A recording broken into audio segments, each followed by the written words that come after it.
नमस्कार भक्तों। तो पितृपक्ष में आज हम सुनेंगे गरुड़ पुराण का ये दूसरा अध्याय।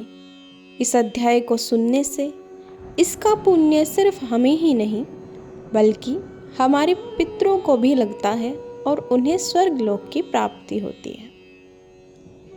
तो एक बार गरुड़ जी ने कहा कि हे केशव, यमलोक का मार्ग किस प्रकार दुखदाई होता है।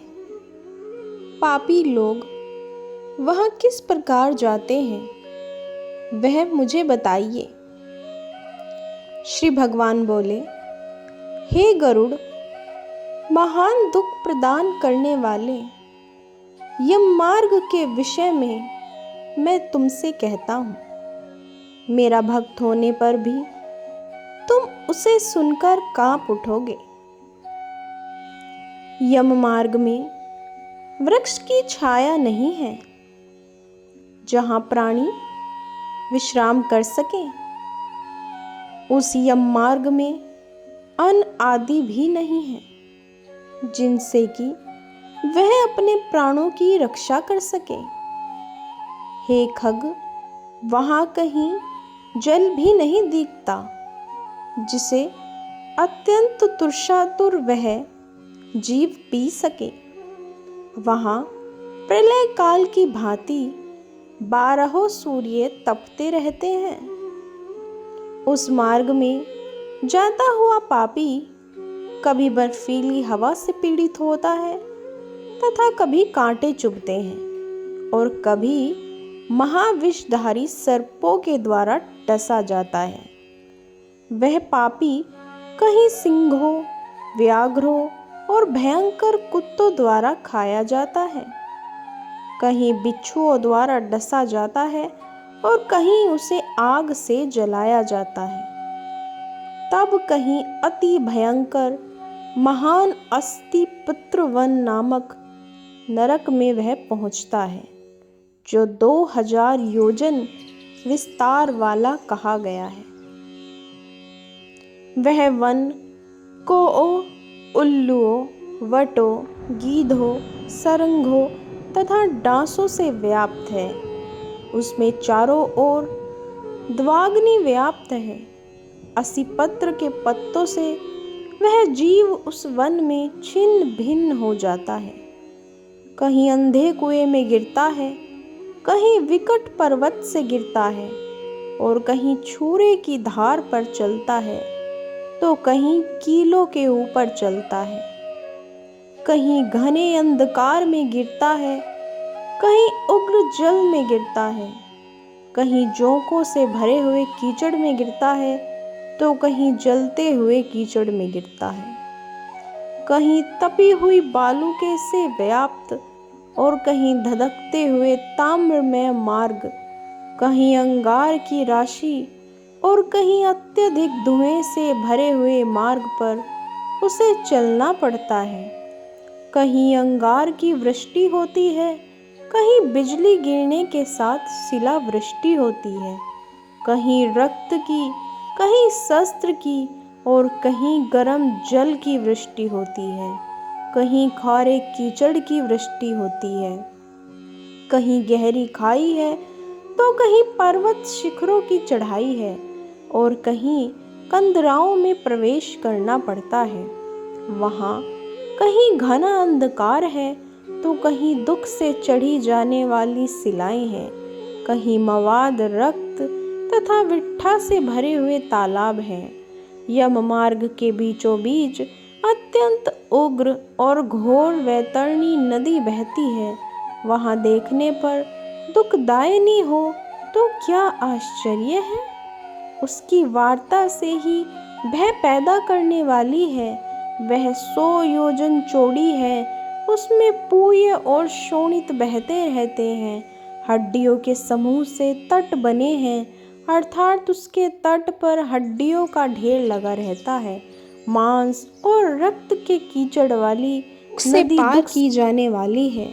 अथाह, गहरी और पापियों के द्वारा दुखपूर्वक पार की जाने वाली वह नदी केश रूपी सेवा रस से भरे होने के कारण दुर्गम है। वह विशालकाय ग्राहों से व्याप्त है और सैकड़ों प्रकार के घोर पक्षियों से आवर्त है। हे गरुड़, आए हुए पापी को देखकर वह नदी ज्वाला और धूम से भरकर कढ़ा में रखे घृत की भांति खोलने लगती है। वह नदी सुई के समान मुख वाले भयानक कीड़े से व्याप्त है। वज्र के समान चोंच वाले बड़े बड़े गीध और कौवों से घिरी हुई है। वह नदी शिशुमार, मगर, जोंक, मछली, कछुए और अन्य मांस भक्षी जलचर जीवों से भरी पड़ी है।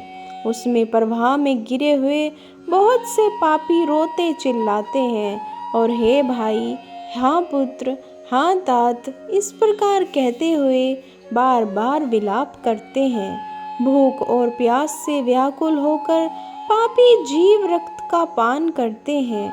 वह नदी झागपूर्ण रक्त के प्रवाह से व्याप्त, महाघोर, अत्यंत गर्जना करने वाली, देखने में दुख पैदा करने वाली तथा भयावह है। उसके दर्शन मात्र से पापी चेतना शून्य हो जाते हैं।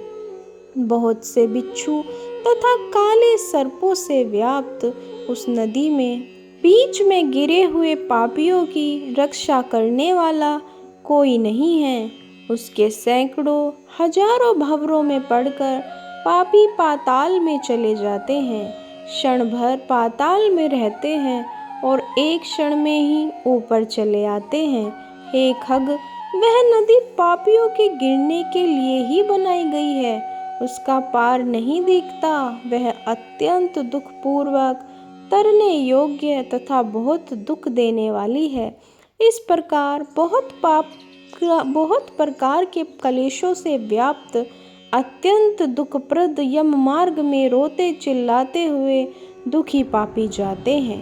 कुछ पापी पाश से बंधे होते हैं, कुछ अंकुश में फंसकर खींचे जाते हैं और कुछ सशस्त्र के अग्रभाग से पीठ में छेदते हुए ले जाते हैं।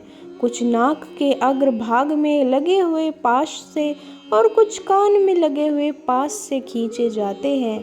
कुछ काल पास से खींचे जाते हैं और कुछ कौवों से खींचे जाते हैं। इस प्रकार यह मार्ग में जाता हुआ वह मंद बुद्धि प्राणी, हाँ पुत्र, हाँ पौत्र, इस प्रकार पुत्र और पौत्र, हाय हाय, इस प्रकार विलाप करते हुए पश्चात ताप की ज्वाला से जलता रहता है। महान पुण्य के संबंध में मनुष्य जन्म प्राप्त होता है। उसे प्राप्त करके भी वह धर्माचरण नहीं किया तो क्या किया? दान नहीं किया, अग्नि में हवन नहीं किया, तपस्या नहीं की, देवताओं की भी पूजा नहीं की, विधि विधान से तीर्थ सेवा नहीं की। अतः हे जीव, जो तुमने किया उसी का फल भोगो। ब्राह्मणों की पूजा नहीं की, देव नदी गंगा का सहारा नहीं लिया, सत्पुरुषों की सेवा नहीं की, कभी भी दूसरों का उपकार नहीं किया। इसीलिए हे जीव, जो तुमने किया अब उसी का फल भोगो। मनुष्य और पशु पक्षियों के लिए जलहीन प्रदेश में जलाशय का निर्माण नहीं किया। गौओं और ब्राह्मणों की